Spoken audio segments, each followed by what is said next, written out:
The feeling of powerlessness is one of the most miserable experiences a human being can have. The sense that you have no influence over circumstances, your future, or the people around you is terrifying. We crave control over our environment, simply as a matter of basic survival. For centuries, we have viewed power through the lens of philosophy and politics. In the 19th century, the historian Lord Acton declared that power tends to corrupt, and absolute power corrupts absolutely. His words became our default cultural assumption that power is a moral poison that inevitably rots the character of whoever holds it.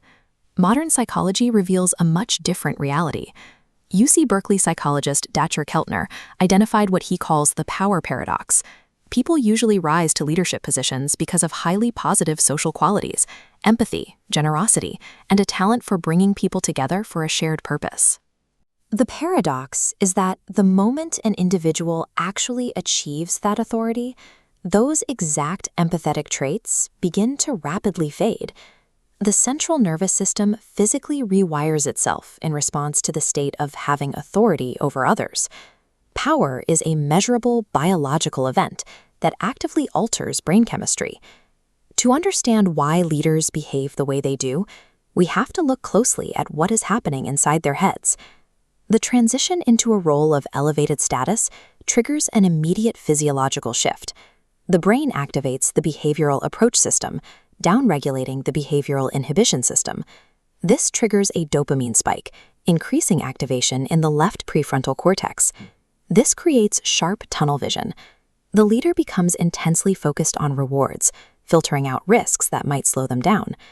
Neuroscientist Dr. Sukhwinder Obi observed the brains of individuals holding authority using transcranial magnetic stimulation. He looked specifically at the brain's mirror neurons, the neural network that allows us to subconsciously simulate the actions and feelings of the people around us. The study revealed that holding authority over extended periods physically dampens these mirror neurons, creating an acquired empathy deficit. Powerful leaders literally lose the biological capacity to read nonverbal cues. They struggle to accurately process distress signals from their subordinates. When powerful people ignore the feelings of others, it is a predictable cognitive shift. Their brains have neurologically blocked their ability to perceive those emotions.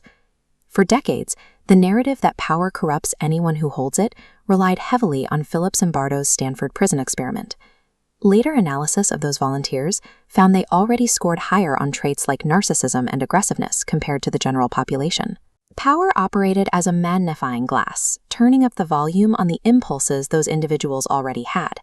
This chemical amplification involves specific hormonal variables.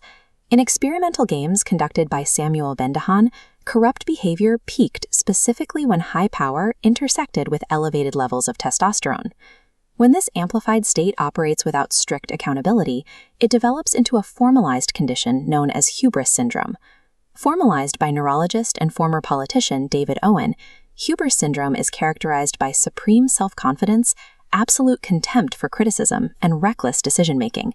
It creates a severe cognitive asymmetry. The leader relies heavily on automated internal biases and stereotypes, while immediately dismissing any peripheral data or dissent. This danger compounds when the leader is surrounded by sycophants.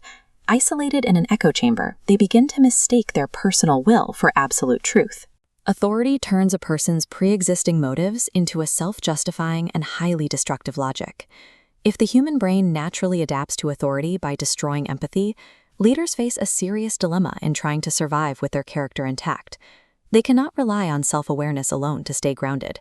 Their own neurochemistry is actively deceiving them, giving them a false sense of invulnerability. The necessary countermeasure is structural humility, a system of external checks deliberately designed to force the brain out of its echo chamber.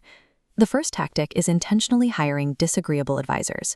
Instead of falling into the trap of hiring loyal friends who won't push back, a leader must empower people with the clear-headed objectivity to challenge their authority. The second tactic requires instituting mandatory, regular exposure to ground-level realities. Leaders must interact directly with subordinates to break the isolation that authority creates. Author Robert Greene describes another behavioral defense, adopting the actor's mask to navigate professional arenas. By consciously treating power as a role you play, putting on the mask in public and removing it in private, You protect your core identity from being consumed by the ego of the position. These practices force active perspective taking. Over time, that conscious effort can rebuild the brain's neural pathways linked to empathy, fighting the degradation of mirror neurons. Mastering power means recognizing it as a neurobiological test. It is a physical rewiring that can only be managed by actively fighting your own brain chemistry, ensuring you maintain your connection to common humanity.